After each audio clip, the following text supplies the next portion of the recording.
The hospital corridor was quiet in a way that felt intentional, as if even sound understood it was not welcome there. Pale light stretched overhead, reflecting off polished floors that had seen countless footsteps pass with hope, fear, and resignation. At the far end, behind a partially closed door, a young girl lay awake, staring at a ceiling she knew too well. Night after night, hair gathered on her pillow, soft evidence of a problem no one could explain. Please ensure to click the like, share and subscribe button for more stories like this. Also let us know where you are watching from. A gentle narration draws the audience in, not with urgency, but with restraint. This was the daughter of a colonel, a man whose life had been defined by authority, preparation, and results. He had faced chaos and brought order to it. He had planned operations where mistakes cost lives. Yet here, surrounded by world-class equipment and brilliant minds, he was powerless. Money opened doors. Influence summoned experts. Still, the hair kept falling. Hundreds of surgeons reviewed the case, each certain the answer lay somewhere complex and hidden. Each one failed. The colonel had always believed in structure. Discipline was his language, strategy his instinct. Problems were meant to be confronted head-on and resolved with precision. His daughter represented a softer world, one he protected rather than commanded. She had been healthy, curious, and quietly confident. Her hair was part of her identity, worn naturally, rarely thought about. Losing it felt unreal at first, like a bad coincidence that would correct itself. It did not. At the beginning, the signs were easy to dismiss. A few strands in the shower. A brush filling faster than usual. Doctors reassured them with calm voices and familiar explanations. Stress was mentioned more than once. Adolescence. Hormonal changes. Nothing serious. Nothing urgent. The daughter wanted to believe them. Trusting doctors felt easier than fearing the unknown. Weeks passed, and the signs grew louder. Hair thinned at the edges. Volume disappeared. Compliments were replaced by concerned looks. She learned how to arrange scarves and choose lighting. Mirrors became something to avoid. Each morning carried quiet dread. Each night ended with unanswered questions. The colonel watched all of this unfold with growing frustration. He attended every appointment, asked precise questions, and pushed for clarity. The answers never changed. Charts looked normal. Numbers stayed within range. No red flags appeared. What should have felt reassuring instead felt hollow. Something was wrong, yet it refused to announce itself in ways medicine expected. Eventually, patience gave way to action. The colonel made calls that did not go unanswered. Specialists arrived with confidence shaped by years of success. Their language was technical, their presence commanding. They spoke of rare conditions and advanced possibilities. Scans multiplied. Tests repeated. Consultations extended late into the evening. Hope returned, sharpened by expectation. The daughter became quieter as attention intensified. Conversations happened around her instead of with her. She felt reduced to a case, a puzzle to be solved rather than a person to be heard. The irony was painful. The more elite the care became, the further the solution seemed to drift. Everyone searched for something dramatic enough to justify their expertise. Time continued its work. Hair loss worsened. Energy faded. Confidence eroded. The colonel stood firm in public and unraveled in private. No rank prepared him for watching his child disappear piece by piece while surrounded by people who promised answers they could not deliver. What no one noticed were the small things. The meals left untouched. The way fatigue lingered even after rest. The dry skin. The timing of symptoms in relation to medication. The simple details that did not fit neatly into complex theories. They were there, quiet and consistent, waiting for someone willing to see them. The story, at its heart, is not about failure alone. It is about perspective. Hundreds of skilled professionals approached the problem armed with knowledge, experience, and confidence. Yet they shared the same blind spot. They were looking too far ahead, too deep, too fast. They mistook simplicity for insignificance. This quiet beginning sets the stage for what comes next. A reminder that healing does not always arrive with grand discoveries or dramatic interventions. Sometimes it begins in silence, with attention, patience, and the courage to question what everyone else has accepted. The corridor remains still, the lights unchanged, but the truth waits nearby, unnoticed, ready to be seen by the one person willing to look differently. The hospital changed once the specialists arrived. What had been a quiet place of routine became a stage for authority. White coats filled the corridors, moving with purpose, carrying folders thick with data and confidence earned from years of success. Names that opened conference halls now echoed in consultation rooms. Each surgeon arrived with a reputation that preceded them, and with it, a promise. Answers were coming. Solutions were close. The colonel watched carefully. He studied their posture, their tone, the way nurses straightened when they passed. These were people accustomed to being right. Their words were firm, polished, reassuring. They spoke of experience, of similar cases solved, of medicine at its limits but never beyond reach. For the first time in weeks, hope felt solid again. Not fragile. Not borrowed. Solid. His daughter listened quietly from her bed as introductions blurred together. She smiled when expected to, nodded when questions were asked, and tried to follow conversations that quickly rose beyond her understanding. It felt strange to be the center of so much attention while feeling increasingly invisible. Everyone spoke about her, yet few spoke to her. The days that followed became a cycle of movement and waiting. Blood was drawn so often that bruises bloomed along her arms like unwanted reminders. Vials were labeled, filled, and carried away. Machines hummed as scans captured images of her body from every possible angle. She lay still under bright lights while instructions echoed calmly above her. Hold your breath. Stay still. Almost done. Almost done never meant finished. Procedures stacked upon procedures. Discussions followed every result, sometimes hopeful, sometimes confused. Charts filled with numbers that seemed to matter deeply to everyone except the girl they belonged to. She learned the rhythm of the hospital, the early morning interruptions, the late-night whispers, the pauses before doctors spoke. Each pause carried weight. Exhaustion settled in quietly. Not just physical, but mental. The kind that made time feel thick and heavy. Days blurred together, marked only by tests and meals she rarely finished. The audience feels this fatigue through repetition, through the sense that progress is always promised but never delivered. Each new test suggests clarity, yet produces more questions. Behind closed doors, certainty began to crack. The surgeons met often, voices low but urgent. What started as collaboration slowly turned into disagreement. One suggested a rare autoimmune condition. Another dismissed it immediately. Genetic disorders were raised, then set aside.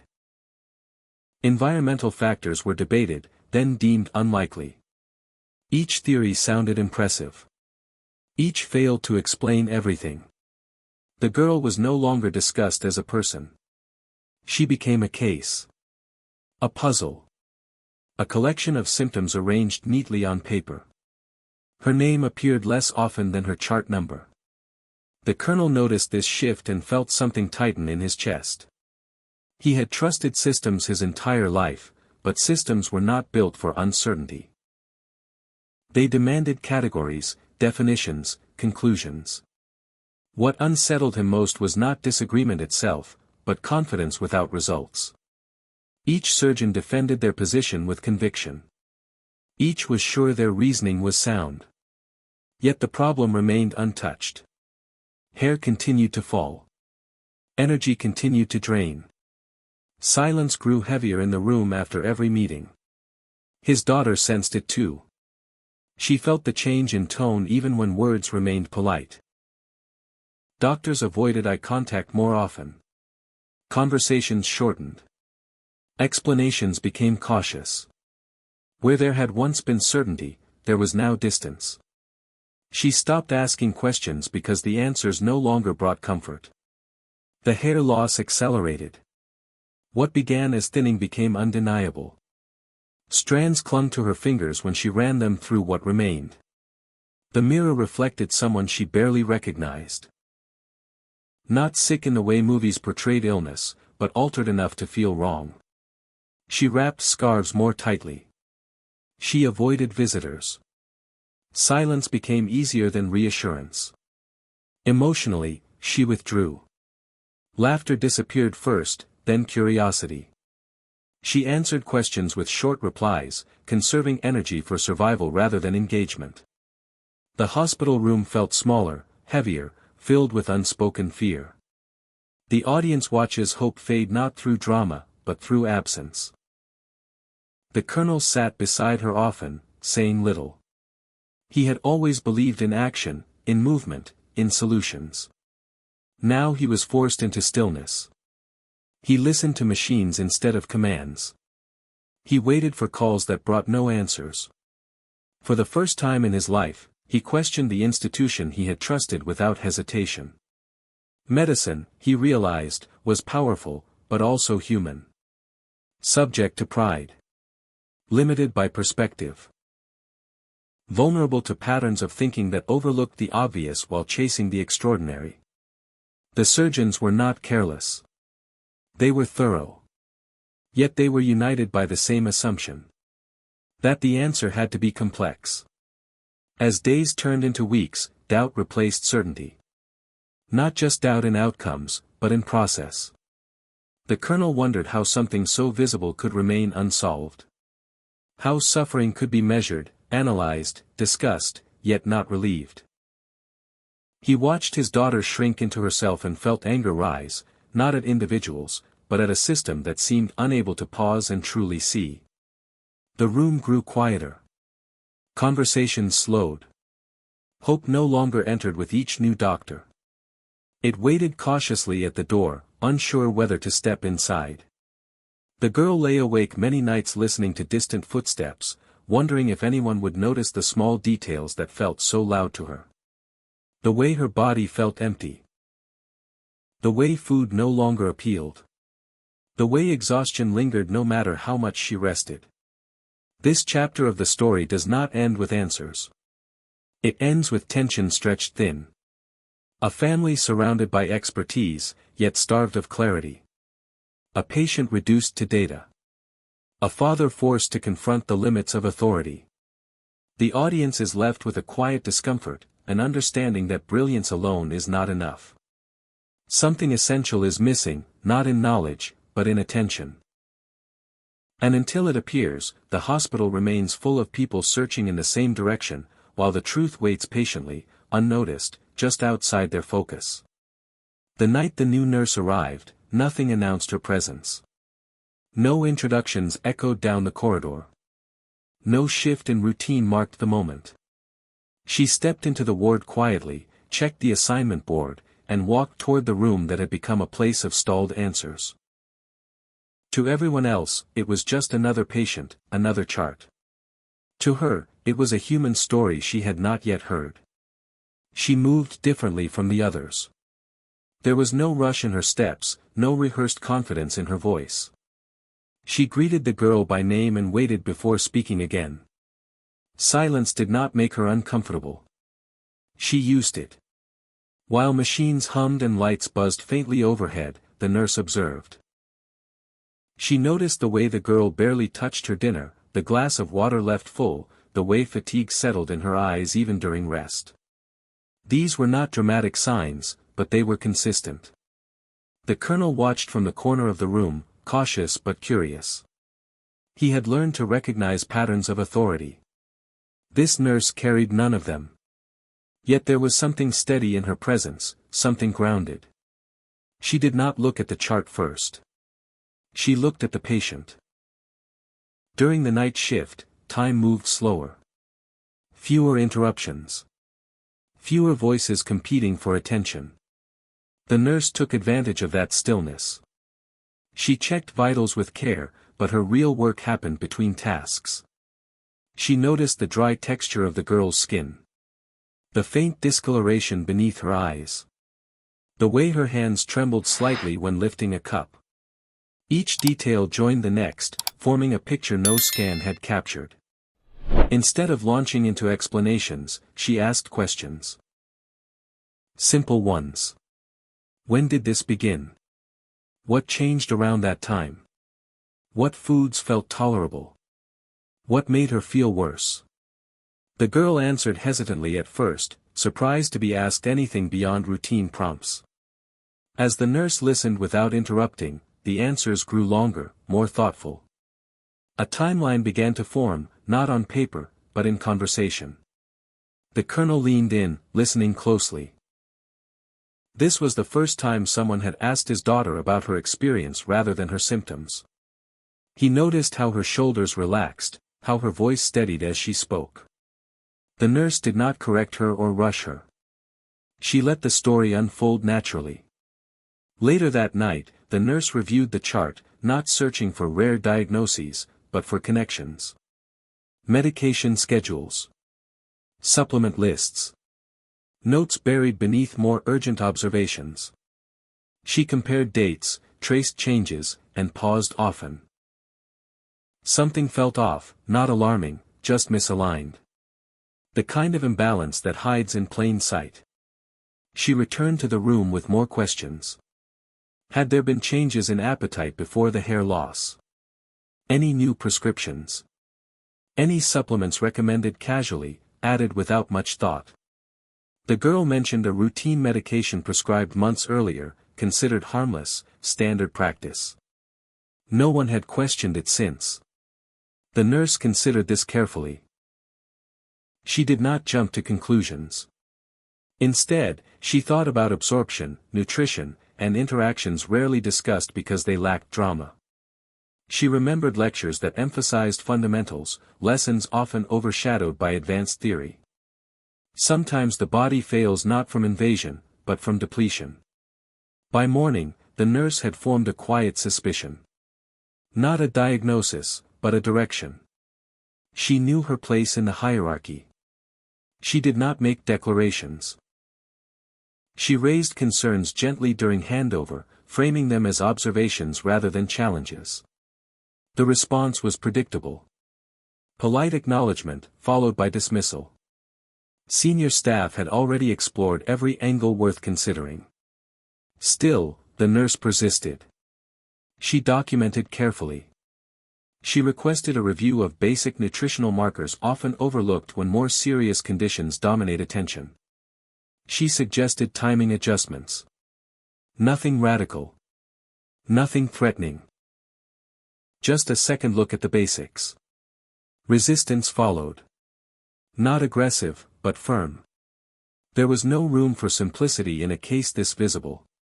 Yet something about the nurse's calm confidence lingered.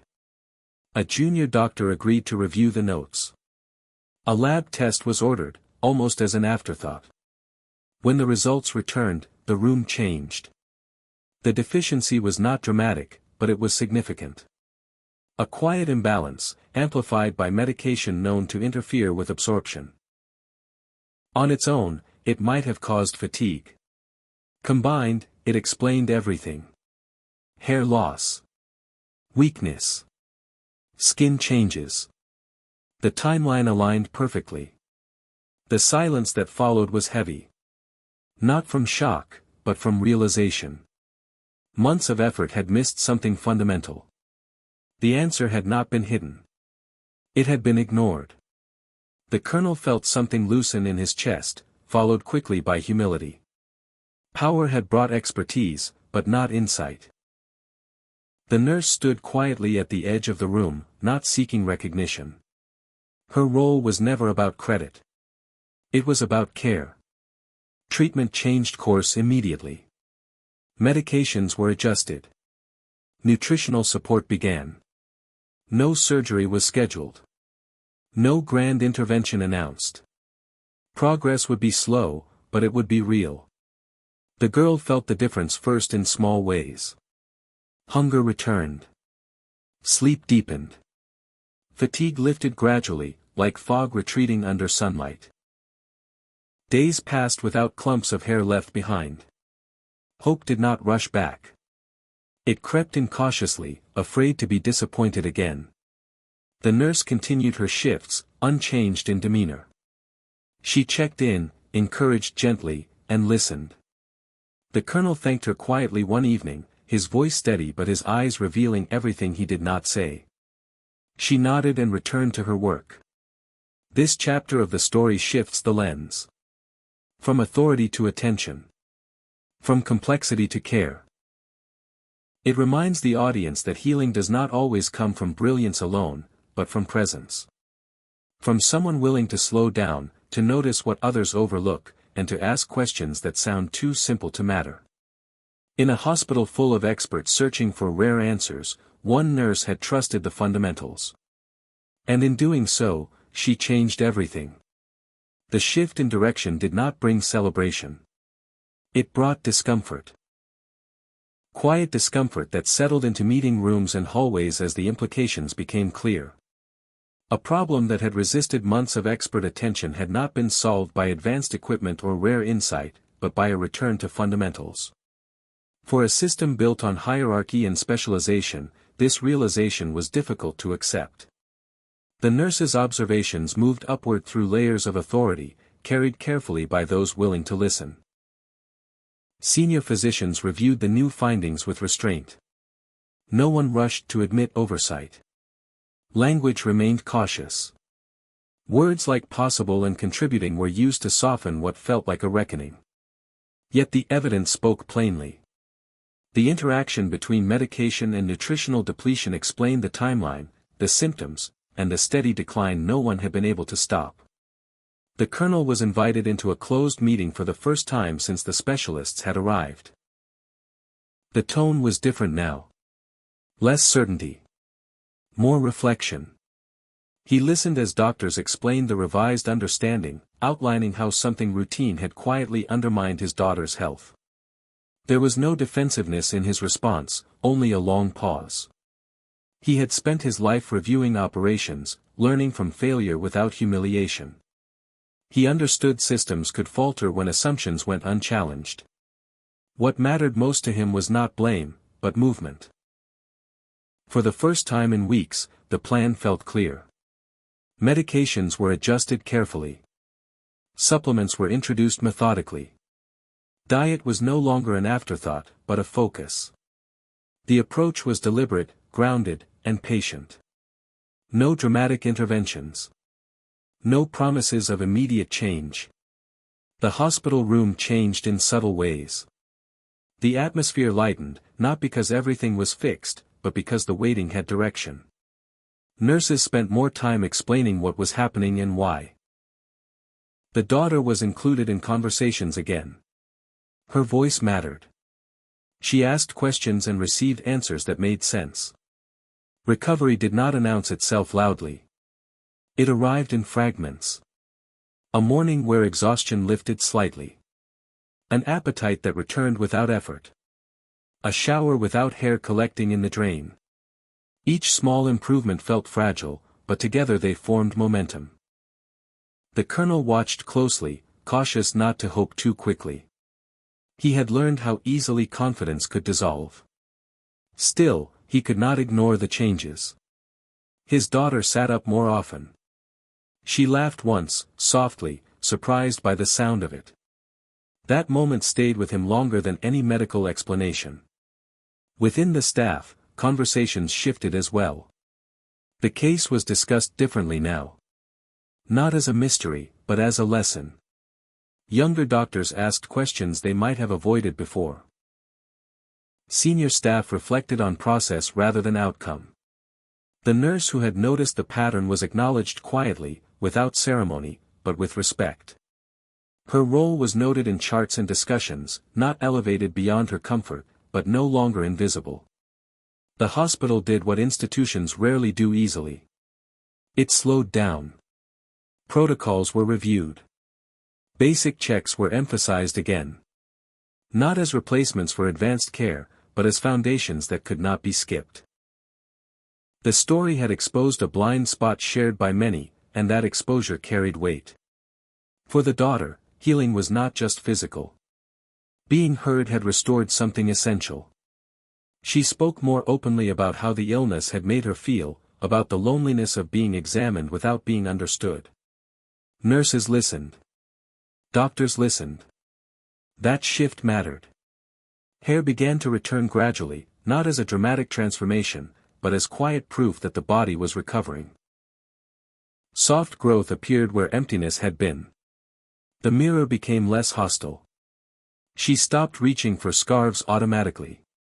Confidence rebuilt itself carefully, aware of how easily it could be lost.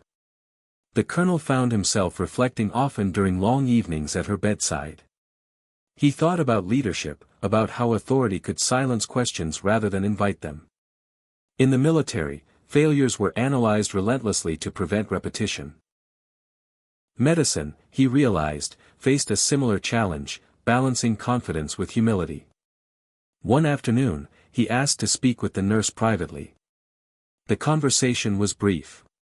He thanked her without embellishment, acknowledging not just what she had noticed, but how she had noticed it. With patience. With respect. Without ego. She accepted the gratitude simply, redirecting attention back to the patient where she believed it belonged. As weeks passed, discharge plans replaced emergency meetings. The hospital that had once felt endless now had an exit in sight. The daughter walked the corridor slowly, regaining strength. The same lights glowed overhead, unchanged, but the feeling had shifted. The silence no longer carried dread. It carried rest. This part of the story is not about triumph over medicine, but growth within it. About what happens when a system allows itself to learn. When expertise makes room for observation. When listening becomes as valued as knowledge. The solution had not required brilliance beyond reach. It required presence. Someone willing to pause, to connect details others dismissed, and to trust that simplicity does not mean insignificance. The hospital had returned to balance, and so had the girl within it. The chapter closes not with applause, but with quiet progress. A reminder that real change often arrives without spectacle. It comes through attention, humility, and the courage to question what everyone else assumes is already understood. Recovery did not arrive all at once. It unfolded in small, almost fragile moments that could easily have been missed by anyone still searching for dramatic change. The daughter noticed it first in her mornings. Waking no longer felt like climbing out of deep water. Her body responded faster. Hunger returned naturally. Food tasted like something meant to nourish, not something to tolerate. Days passed, and the evidence grew quietly stronger. Fewer strands of hair on the pillow. A brush that stayed mostly clean. Soft regrowth where emptiness had lived for months. She touched her head often, not out of fear this time, but disbelief. The mirror no longer felt like an enemy. It became a place of cautious recognition. The colonel watched every change with restraint. Hope had hurt him before. Still, he could not deny what he saw. His daughter sat up longer, spoke more, laughed without effort. Her eyes carried light again, the kind no test could measure. In moments when she was unaware, he allowed himself to breathe fully for the first time in months. As strength returned, so did her voice. She began asking questions about her care, about her body, about what had gone wrong and why. Doctors answered carefully, with honesty rather than certainty. There was no attempt to hide the truth. This time, transparency mattered more than pride. The hospital staff responded differently now. Nurses lingered a little longer during rounds. Doctors paused to explain instead of rushing ahead. The environment shifted from urgency to intention. It was not about solving a mystery anymore. It was about sustaining healing. The nurse who had noticed what others missed remained consistent. She never claimed ownership of the outcome. She continued her work with the same quiet focus she had shown from the start. Her presence reminded everyone that attention itself was a form of care. Not loud. Not celebrated. Essential. One afternoon, as sunlight filtered through the window, the colonel asked his daughter how she felt. She thought for a moment before answering. Better, she said. But more than that, she felt seen. The illness had taken her hair, her energy, and her confidence. Being unheard had taken even more. Getting better meant reclaiming all of it. Preparation for discharge began slowly. Physical therapy replaced constant testing. Nutrition plans were refined. Follow-up appointments were scheduled with clarity instead of uncertainty. The hospital room that had once felt like a trap now felt temporary. Each packed item was a step forward. On the final day, the colonel stood in the same corridor where the story had begun. The lights were unchanged. The floor reflected the same pale glow. Yet the weight was gone. His daughter walked beside him, not rushed, not fragile, but steady. She adjusted her scarf, not to hide, but out of habit, and then smiled as if realizing she no longer needed it. Before leaving, the colonel asked to speak briefly with the staff. His words were simple. He thanked them for their care, their effort, and their willingness to learn. He did not single out mistakes. He spoke instead about listening, about humility, about how strength comes not from authority alone, but from awareness. When he found the nurse one last time, the exchange was quiet. No speeches. No ceremony. Just gratitude. He acknowledged what her attention had restored, not only to his daughter, but to his faith in medicine itself. She accepted the thanks and reminded him that healing was a shared effort. It always had been. Outside, the world felt unfamiliar in the best way. Ordinary sounds seemed louder. Colors felt sharper. The daughter paused for a moment, letting the air fill her lungs. Recovery stretched ahead of her, not as a guarantee, but as a promise grounded in understanding. This story does not end with applause or headlines. It ends with reflection. Hundreds of skilled professionals had worked tirelessly, yet progress began when someone slowed down. When observation replaced assumption. When a patient became a person again. The colonel returned to his life changed. He still believed in structure, discipline, and expertise. But he also carried a new conviction. That leadership without listening is incomplete. That systems, no matter how advanced, depend on the people within them being willing to see. His daughter moved forward with resilience shaped by experience rather than fear. Her hair grew back, but more importantly, her confidence did. She learned that her body spoke in quiet ways, and that those signals deserved attention. The lesson lingers long after the corridor fades from view. Healing is not always found in complexity. Sometimes it lives in the simplest acts of care. In presence. In patience. In the courage to ask questions others dismiss. And in a world drawn to brilliance and authority, this story leaves one lasting truth. That the most powerful breakthroughs often begin with someone who chooses to pay attention. If you enjoyed this story, ensure to like, share and subscribe for more amazing, heartfelt stories like this. Also let us know where you are watching from, and drop your thoughts in the comments, mention names of the characters in the story. What stood out to you most about the colonel, his daughter, and the nurse who changed everything? Did the colonel's journey of humility move you, or did the nurse's quiet attention inspire you the most? Your engagement helps this channel grow and brings these stories to more people who need them. Stay connected, turn on notifications, and be part of a community that values compassion, wisdom, and the power of truly paying attention.